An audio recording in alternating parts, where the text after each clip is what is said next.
Chapter 6, Lesson 1 of Geometry. We're going to be looking at classifying quadrilaterals. And you remember we did something very similar when we were working with triangles. And you remember we looked at the types of angles and we could classify a triangle based upon that. We had acute triangles, obtuse triangles, right triangles. And then we also classified triangles based upon their sides. If you had two sides that were equal, it was an isosceles. If none of them were equal, it was scalene. And if all of them were equal, it was equilateral. Well, much like that work with triangles, we want to do the same thing with quadrilaterals. Now, whenever we classify something, we go from the general characteristics to the more specific. And the way we move from the general to the more specific is by asking questions. Well, what does this have? When we looked at triangle, well, how many equal sides does it have? Does it have none that are equal? Does it have two that are equal, or all three equal? So we asked ourselves a question, and then based upon the answer to that question, that's where we place it into its proper classification. So we want to do the same thing with these quadrilaterals as we're classifying them. So we'll look at, whoop, that's upside down, it's not going to work. We'll look at the classifying those special quadrilaterals based upon how we answer certain questions. Now, the first question that we always answer when we come to any figure is how many sides does it have? And you remember we worked with that when we were looking at polygons. We looked at three-sided figures. If it had three-sided, oh, we say, well, that's a triangle. If it's four-sided, oh, well, that's a quadrilateral. Is it five-sided? Oh, well, that's a pentagon. And so based upon the answer to that question, we put it in a classification. Now, the answer to that first question on everything in this chapter is going to be 4, because we're going to be looking at quadrilaterals. So how many sides does it have? 4. And now we have to know, well, what's the next question I want to ask in order to classify it? And here's the next question you want to ask. How many pairs of opposite sides of the quadrilateral that we're looking at are parallel? So, ooh, that was weird. How many pairs of opposite sides are parallel? Now, if you think about it, in a four-sided figure, you have two pairs of opposite sides. Now, let's just take a square, for instance, or a rectangle. You have these sides that are opposite, so that's one pair. And then you have these sides that are opposite each other, that's a second pair. So in a four-sided figure, you have two pairs of opposite sides. The question is, how many of those pairs are parallel? And you only have 3 possible answers to the question. Well, either neither of these two are parallel, or just one of them are parallel, or either both pairs are parallel. So the answer to this question is either none, 1, or 2. And based upon the answer to that question, that's how we do our next more specific name or classification. So let's take a look at each one of these answers and then classify the figure based upon the answer. So if we're looking at a four-sided figure and we ask this question and the answer to the question is, well, none of them are parallel, then we classify that figure maybe as a kite. Because as a kite, there are 2 more requirements that have to be met in order for it to be called a kite. So beyond getting the answer no, we can't just say, okay, the answer is no, it's a kite. There are 2 other things we have to look at. All right. So to be a kite, not only are none of the opposite sides parallel, the next qualification is the adjacent sides, the sides that are next to each other, have to be congruent. So 2 sides that are next to each other have to be congruent. And the second thing beyond that is neither of the opposite sides can be congruent. So all 3 of these things must be met. And if all of them are met, then you say, okay, this is a kite. If any one of these classifications doesn't work, then we go back to the more general name. It will simply be a quadrilateral. So in these diagrams that you have here, you can see that the opposite sides are not parallel. So that fits the first question. The adjacent sides, you'll notice these tick marks, these 2 sides that are next to each other that are equal. These 2 sides that are next to each other are equal. So the adjacent sides are equal to each other. And the opposite sides, you'll notice, again, by the tick marks, are not congruent. This has 1 tick mark, this has 2, so they are not congruent.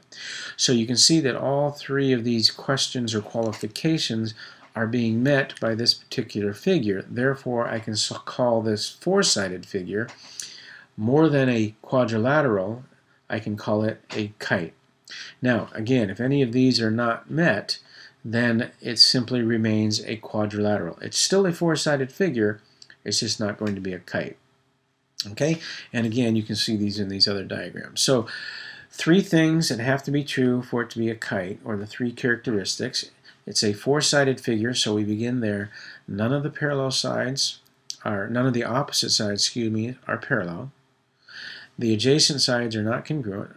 I'll get it right. The adjacent sides are congruent, and then the opposite sides are not congruent. So all of those qualifications are met, then you have a kite. All right? Now let's go back and say, well, what is the classification if the answer to this question is, well, one pair of sides are parallel? And if that's the case, then we have what we call a trapezoid. So a trapezoid has one pair of parallel sides, exactly one pair. And you'll notice in these diagrams here, BC is parallel to AD, but AB is not parallel to CD, and the same thing here. These sides are parallel, that's one pair that's parallel. The other pair of sides are not parallel, so that's called a trapezoid. Okay, so we went from, is it a four-sided figure? Yes, that's a quadrilateral. How many pairs of parallel sides? One. Okay, it's a trapezoid. Now, we can get even more specific if we ask ourselves this next question. Well, are the opposite sides equal in length? These opposite sides, the non-parallel sides, are they equal in length? And if that's true, if the answer to that question is yes, okay, then we have what we call an isosceles trapezoid. Okay, so an isosceles trapezoid is even more specific than a trapezoid because it fits one more classification that the trapezoid doesn't. Okay, so if the opposite sides, the ones that are not parallel, are congruent, it's an isosceles trapezoid. And again, you can notice in these figures down here that A, B, and CD are the parallel sides. The non-parallel sides, AC and BD, are congruent, so this is an isosceles trapezoid. Okay, so we go very specific, or we can go one more stage of specificity by asking that question, are the opposite sides or the non-parallel sides congruent? Okay, so that's if one parallel side is congruent, or one pair. So let's say the answer to our last question, how many pairs of opposite sides are parallel? The answer is 2. Then what do we have? Well, in that case, we have what we call a parallelogram. Okay, so with a parallelogram, both pairs of those opposite sides are parallel. And again, here you have some examples where both pairs of parallel sides or both pairs of opposite sides are parallel. I get talking too fast and I say what I'm thinking before I've said what I wanted to say, or something like that. All right, so D and C, or DC and AB are parallel. You'll notice DA and CB are parallel. So if both pairs of opposite sides are parallel, then we have what we call a parallelogram. And you'll notice that really is something that's just inside what we had before. These are parallel lines with a transversal. So again, when we go back to parallel lines, what was that thing we always talked about remembering? Go back and remember, same side interior. Oh yeah, same side interior. Those are supplementary. These are same side interior. We'll talk about that more. All right, but these are simply parallel lines, and the other sides are transversal, so you have this four-sided figure.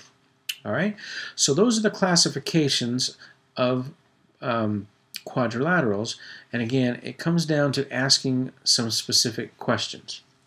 Okay, and then once you've asked the questions, then you're able to identify them.